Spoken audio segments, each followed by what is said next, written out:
I'm Dermot O'Shea. I'm one of the original team members of the GAA rebrand that went live in 2008. And what was it like to work on that rebrand? I suppose expectation, the weight of expectation. I think some of the panelists afterwards touched on it.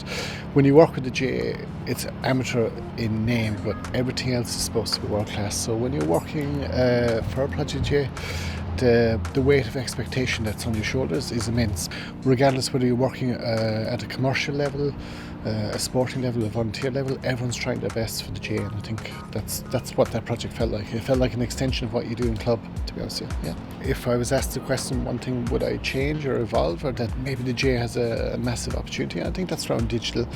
I think 15 years ago, the topics we touched upon were, there was that balance between what was happening with the GPA, professionalism and all that stuff, right? So commercialism or understanding design, a commercial thing, was seen as maybe a dirty thing, or maybe it wasn't for them, they focused on the game. But the problem was you had to protect that area in order to finance and help the game flourish. So going forward from here, I think the investment in digital, and not just saying digital as a generic word, but how we tell our stories. I think there was an excellent debate there with the panel that Paul and Eamon and Siobhan touched on, where we maybe even the museum here is one central station, but maybe each one of those museums should become its own micro museum all around the country, and that could be done with digital technology.